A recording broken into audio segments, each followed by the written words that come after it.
بسم اللہ الرحمن الرحیم۔ سیرت النبی صلی اللہ علیہ وآلہ وسلم، اسلام کا پہلا مرکز، دوسرا حصہ۔ اب قریشی دشمنی پر اتر آئے۔ اس بنا پر نبی کریم صلی اللہ علیہ وسلم حضرت ارقم رضی اللہ عنہ کے مکان پر تشریف لے آئے تاکہ دشمنوں سے بچاؤ رہے۔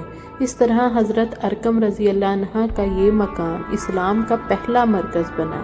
اس مکان کو دار ارقم کہا جاتا ہے۔ نبی کریم صلی اللہ علیہ وسلم کے دار ارقم میں تشریف لانے سے پہلے لوگوں کی ایک جماعت مسلمان ہو چکی تھی۔ اب نماز دار ارقم میں ادا ہونے لگی۔ نبی کریم صلی اللہ علیہ وسلم صحابہ کرام رضی اللہ عنہ کو وہیں پر نماز پڑھاتے، وہیں بیٹھ کر عبادت کرتے اور مسلمانوں کو دین کی تعلیم دیتے۔ اس طرح 3 سال گزر گئے۔ پھر اللہ تعالیٰ نے آپ کو اعلانیہ تبلیغ کا حکم دیا۔ اعلانیہ تبلیغ کی ابتدا بھی دار ارقم سے ہوئی۔ پہلے آپ یہاں خفیہ طور پر دعوت دیتے رہے، یہاں تک کہ اللہ تعالیٰ نے سورۃ شعراء میں آپ کو حکم فرمایا اور آپ اپنے نزدیک کے اہل خاندان کو ڈرائیے۔ یہ حکم ملتے ہی آپ کافی پریشان ہوئے، یہاں تک کہ آپ کی پھوپھیوں نے خیال کیا کہ آپ کچھ بیمار ہیں، چنانچہ وہ آپ کی بیمار پرسی کے لیے آپ کے پاس آئیں۔ تب آپ نے ان سے فرمایا، میں بیمار نہیں ہوں، بلکہ مجھے اللہ تعالیٰ نے حکم دیا ہے کہ میں اپنے قریبی رشتہ داروں کو آخرت کے عذاب سے ڈراؤں۔ اس لیے میں چاہتا ہوں کہ تمام بنی عبد المطلب کو جمع کروں اور انہیں اللہ کی طرف آنے کی دعوت دوں۔ یہ سن کر آپ کی پھوپھیوں نے کہا، ضرور جمع کریں، مگر ابو لہب کو نہ بلائیے گا کیونکہ وہ ہرگز آپ کی بات نہیں مانے گا۔ ابو لہب کا دوسرا نام عبد العزیٰ تھا۔ یہ آپ کا چچا تھا اور بہت خوبصورت تھا، مگر بہت سنگ دل اور مغرور تھا۔ دوسرے دن نبی کریم صلی اللہ علیہ وسلم نے بنی عبد المطلب کے پاس دعوت بھیجی۔ اس پر وہ سب آپ کے ہاں جمع ہو گئے۔ ان میں ابو لہب بھی تھا۔ اس نے کہا، یہ تمہارے چچا اور ان کی اولادیں جمع ہیں، تم جو کچھ کہنا چاہتے ہو کہو اور اپنی بے دینی کو چھوڑ دو۔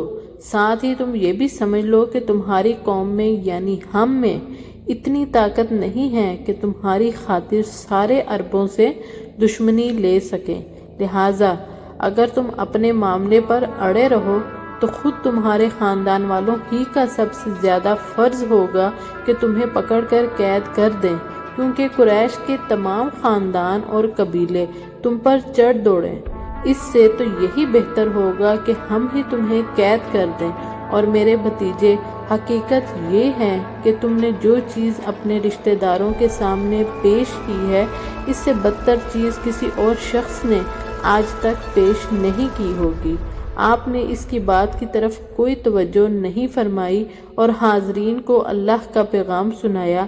آپ نے فرمایا، اے قریش، کہو اللہ کے سوا کوئی معبود نہیں اور محمد اللہ کے رسول ہیں۔ آپ نے ان سے یہ بھی فرمایا، اے قریش، اپنی جانوں کو جہنم کی آگ سے بچاؤ۔ وہاں صرف آپ کے رشتہ دار ہی جمع نہیں بلکہ قریش کے دوسرے قبیلے بھی موجود تھے، اس لیے آپ نے ان کے قبیلوں کے نام لے لے کر انہیں مخاطب فرمایا، یعنی آپ نے یہ الفاظ ادا فرمائے، اے بنی ہاشم، اپنی جانوں کو جہنم کے آگ سے بچاؤ۔ اے بنی عبد الشمس، اپنی جانوں کو جہنم کی آگ سے بچاؤ۔